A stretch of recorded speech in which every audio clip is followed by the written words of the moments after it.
Hey guys, it's Deborah. This video wasn't planned, but after a friend on Facebook sent me a article on the update to the elections, I really wanted to share the article with you guys. I know the elections can be really confusing, and the last video I did on them, I mentioned that Netanyahu won, and I changed the title to say won the most seats because that's what I meant when I said he won. He won his party won the most seats, and I went into detail in the video, and I also put comments and all that kind of stuff to try to explain. But that being said, I'm going to read this article, and this should help you better understand because I know a lot of people didn't really understand. Some people did see where I was coming from, but I'm not wrong. I explained it the best way I could, but at the same time, there was wording that probably could have been said better. So I'm fine with that. But anyway, this will probably clear things up for you guys.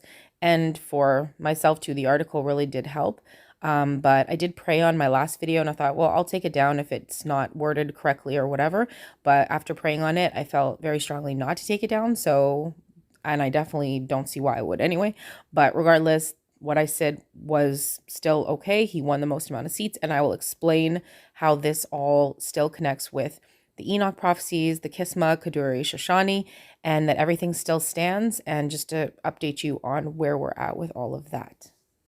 So we'll start with the Enoch prophecy of the 70 shepherds, and I'll just read quickly. I already did a video on it. Check it out in one of my latest videos. But if you don't know about this prophecy, but I'll just read one quick quote, why we're looking at the 12th prime minister and how this all works with prophecy. And I'll just read this quote from the book of First Enoch. Okay, so it says, "And I saw that man who wrote the book according to the command of the Lord, till he opened that book concerning the destruction which those 12 last shepherds had wrought, and showed that they had destroyed much more than their predecessors." First Enoch 90:19. I went into detail about the video, about the book of Enoch, why I'm even addressing it. I talked about who were the shepherds before these 12. I talked about everything, so go check out that video. It's on the 70 shepherds and Netanyahu and all this stuff. So just check out that video. But here you see there's going to be 12 last shepherds. And yeah, isn't it absolutely amazing that right now we are in the 12th shepherd? 12 since 1948. So the book of Enoch also talks about who were shepherds before that, who are good shepherds, who are bad shepherds, and it's just amazing. But anyway, there's literally 12. These are the 12 since 1948. We're on the 12th. And it's just like the Malachi prophecies, we're on the 112th pope. And that prophecy said, then the end will come, or the great terrible judge will judge his people. Just like Enoch said, after the 12th shepherd, then it's the end too. So the 112th pope and the 12th shepherd of Israel, and we're on both of those right now. And like I said, Netanyahu is still the prime minister, and I'll go into more detail what that means. I've heard people talking on videos recently that he's the president. He is not the president. He's the prime minister. I know most of you know that, but I've literally heard videos where they call him the president. I know a lot of people are American and they're used to that term. As a Canadian, I'm used to the term prime minister. Anyway, regardless, he's the prime minister, but they also have a president. But yes, he is still prime minister, which is why these prophecies still stand. I talked about him handing the keys over to Messiah, predicted by this rabbi. And yeah, that was in that same Enoch video. But the point is, if he in any way if his party did not win the majority seats, that could start to lead to him no longer being the 12th shepherd. But he still is the 12th shepherd. That stands, and I'll explain more in a minute. I know you guys know all these prophecies, and this picture is credited to revelationchapter12.com because I never like to type anything out, and I just screenshotted his screen. But anyway, this is the Kaduri prophecy on the eve of the year 5780, the year of corrections. That was last year. There will not be a government in Israel, so Knesset, for an extended period, and the various camps will quarrel much without a decision on either side. I'm not going to read the rest because that's something different, but the main thing is it's saying there's no government, and that is still happening. It's being built and kind of crumbling, and I'll explain that too. So this next one's important because it says there will come on the day 2 ministers who win the government of the land of Israel. Both their names will be Benjamin. Neither of them will succeed in establishing their government of kingship. That was Benjamin Netanyahu and Benny Gantz. And then I'm not going to read the rest because that's up for debate and we can talk about that another time. I'm just trying to refresh you guys on these prophecies that surround Netanyahu staying in power, as well as the fact that he can't form a government. If he forms a government, he's establishing his kingship, but it says neither of them will establish their kingship or government. So he cannot get majority. That's why he keeps getting just under. Okay, and then this one, which is the Kisma prophecy, the disciple of it says, okay, so let me move on. Sorry. When will the Messiah come? He answered, I fear lest ye demand a sign of me. That my answer is correct. They assured him, we will not demand a sign of you. So he answered them, when the gate falls down, is rebuilt, falls again, and again is again rebuilt, and then falls a third time before it can be rebuilt, the Son of David will come. So this one kind of links up to all the other ones. They all kind of link together. The only thing that I questioned was, it says the gate, which they think is the government, is to fall and be rebuilt. Now, the Knesset, it's tricky because it's hard to say, has it even been rebuilt? Because the first prophecy said there will be no government for an extended period of time. So it's like, is there no government, or is it falling and getting rebuilt many times? It's a tricky wording. I think it can still work. I would go with Kaduri's prophecy before anything, that there'll be no government, but this Kismet prophecy can still kind of link with it, because basically what he's saying is it's kind of rebuilt because there is a Knesset, and then it does in a way fall. Even the article will say it crumbles, it falls, it, comes apart. So it's like they're kind of rebuilding it as they're working towards trying to get this government, but it never really is. So whether you can call it rebuilding and falling, I don't really know. As of now, we'll just keep holding on to it and looking at it. Like I said, I'd really lean more on the Kaduri prophecy saying there is no government at all, but this one is still a possibility because in a way it's kind of being rebuilt. It is, while they're trying to while Rivlin, the president, is trying to sort things out, and then it falls apart. Okay. And so that's where we are right now. We're in the midst of it trying to be rebuilt the 4th time, which this Kisma prophecy says it cannot. It says before it is rebuilt the 4th time. So it's not rebuilt, but it's kind of, they're trying to right now. So I don't know what that magic date is that means that, that prophecy falls through, but if it fails a 4th time, then I would say that Kisma prophecy doesn't really make much sense. But we're still in this limbo, and I'll read in this article, I'll give you dates and help you understand when this time period is. So no one knows exactly that moment that it's considered that it's considered the Kisma prophecy is out. But as of now, it's still in, and it's still okay. And now I'll read from the article that the friend on Facebook sent me, and that should clear some more stuff up for you guys. This was just published March 24th. So let's read together. It says, Israel election is over. What comes next? A long established schedule of legally required steps now comes into play on the way to the next government or new elections. Israel's 4th election in 2 years is over, and the tallying of the votes was taking place Wednesday, the first major step in a legislated parade of necessary events that will lead to the next government taking office in Jerusalem or to new elections. The election is but one step in a long process enshrined in law that sets out the actions that have to be taken under Israel's proportional representation democracy. Final official results must be announced by the Central Elections Committee by March 31st. All parties can file appeals against the results until April 14th, 2 weeks after the official results announcement.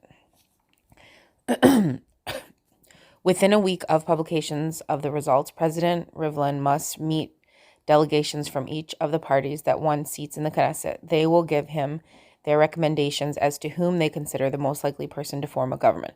Government or no government, on April 6th, the newly elected and re-elected members will convene at the Knesset for official swearing-in ceremony. By April 7th, Rivlin has to call upon the candidate he thinks has the best chance of forming a new government. That person is given 28 days to meet the prospective coalition partners and reach an agreement to get their support so that at least 61 of the 120 members of the Knesset will vote in favor. The latest deadline for the candidate to reach an agreement is May 5th. If the candidate cannot form a government in that time, Rivlin may grant an additional 2 weeks up to May 19th. If that candidate still fails to reach the magic number 61, two options are available. First, Rivlin will have 3 days for new consultations with all the parties, and then he can choose another party leader to try to form a government. That party, too, would get 28 days for a task. An alternative is if a majority, 61 or more, of Knesset members send a written recommendation to the president for a candidate of their choosing. In such a case, within 2 days, Rivlin must grant the person 14 days to try to form a government. And if that fails, the Knesset automatically will be dissolved, and a date will be set for new elections, which could be as early as September. Who runs the country in the meantime? Anytime the Knesset is dissolved and goes into elections, the government that was in power, which is Netanyahu's party, until then continues as the caretaker government. The Knesset committees continue to meet. Government officers are open as usual. Offices are open as usual for collecting taxes, getting new passports, and registering marriage and other standard business. However, in its caretaker capacity, the government cannot create new legislation or authorize a budget. With Israel having just gone through its fourth election in the past 2 years, Knesset members have had several rounds of gaining experience in caretaker governments. So for the most part, they know what they are doing under those circumstances. Should a Knesset member resign or otherwise leave the House, he or she is automatically replaced by the next person on the party's list of candidates that was submitted to the Central Elections Committee weeks before the election. That list is fixed and cannot be changed between elections. So hopefully that cleared some of the stuff up for you, the political side of it, which I'm not very interested in, but I just want to report because, we're watching Israel and it's important to the Lord and it just helps us to understand things. But so hopefully that was interesting to you, and I don't want to take long on this, but yeah, everything still stands. The prophecies all still stand. He has to continue to be the last shepherd, and he's going to be the caretaker until things get settled, which they should never get settled until the AC comes in. So nothing should ever get settled. It just should keep going like this. But we're close to that Kisma prophecy being like the time up for that one. And if you noticed here, it said an alternative is if a majority, 61 or more, of Knesset members send a writing recommendation to the president for a candidate of their choosing. In such a case, within 2 days, Rivlin must grant the person 14 days to try to form a government. So that's like the last ditch effort. So they're all going to just try their best in all these different ways that Rivlin can to get this government formed. And then this is what it says. And if that fails, the Knesset automatically will be dissolved and a date will be set for the new elections, which could be as early as September. So May 19th was kind of the cutoff, but then they said he could give them an extension of, I think, 2 weeks or 28 days. So it could get drawn out. It could get drawn out, but what we're looking at is if it fails the fourth time, it's only supposed to be falling 3 times, but it says before it's rebuilt the fourth, that one goes away. So, but the others are still standing as long as Netanyahu, the 70th shepherd, is still in there, the 2 Benjamins, there shouldn't be someone after him. And it says here, and if it fails, the Knesset automatically will be dissolved. So basically, it's kind of like it is built and is getting dissolved, but at the same time, Kaduri said there'll be no government. So it's kind of tricky wording, but I think it all still works out. In my heart of hearts, I feel like it's still all fine, and that we don't have to get super stuck on dates or exact things unless that's something the Lord shows you to do. For me, it's not. I'm a more casual person. I don't get super stuck on exact details. Sometimes they really matter. This time, what matters to me is the overall view that he's the last shepherd and that basically he can't establish his kingship or government. He can't ever get a majority. If he gets a majority, that really changes everything. So if somehow he can get this going. So basically what's happening is Rivlin has to he's the end decision, but he gets input from everybody, but he says he picks the candidate who he thinks most likely will form a coalition. Now, of course, he's going to pick Netanyahu and someone else, because he has 50 whatever seats. So I don't pretend to know everything, but it would only make sense he chooses him and someone else that he thinks could form it. At this point, it looks like there won't be anybody. But hey, I don't know. All I know is this is what's happening right now. This is the time frame we're looking at. When I say he won the most seats, and won or whatever, I mean like he's still the prime minister. He's still in charge to some extent. But if you notice in the article, he can't really make laws and stuff like that. He can do marriages and I don't know, they said a bunch of tax stuff and whatever, but it's like he can't really pass laws, so he's still not establishing his kingship. But yeah, but he's still basically somewhat in charge, you can say. And if someone else had won more seats, most likely Rivlin would choose them and someone else to kind of try to form this government or whatever. So he's still kind of, I guess, he's in charge. He's still leading. He's still basically that 70th shepherd. There's no one else. So my thoughts on what's going to happen is he won't form he won't get the majority. He won't get the 61 seats or whatever it is. It'll fall through. The prophecies all stand. But I'm thinking before they get to the point where it dissolves, then that's when the rapture tribulation happens, because it says that Kisma prophecy makes it seem like it shouldn't be starting to be rebuilt a fourth time. That shouldn't happen. Now, if we're interpreting it wrong, it could be that it falls and then it begins to be rebuilt in the fall, because if you notice, that's what it says, like September. That's when they would start to try to rebuild the government again or go into another elections. Like, I don't think that should happen if I look at how it all works, but that's up to interpretation. Anyway, that said, my guess or possibility how this is going to go is that, yeah, he won't form a government, because it says that he won't establish his kingship, but that he'll stay in. He's not going anywhere. So that's just kind of the end result. Nobody else is going to take over. He's not going anywhere. He'll hand the keys to their Messiah, and we'll leave, before everything, like before the tribulation begins, obviously. So yeah, I guess that's it. Hopefully that cleared things up for you guys. It's not easy. It's complicated. So I'm not saying I know everything, but I did want to make that more clear. And yeah, that article was really helpful. So thank you to the person who sent it. And I will touch base with you guys soon, should the Lord direct me to do so. And yeah, I love you guys. I'll talk to you soon. God bless and shalom.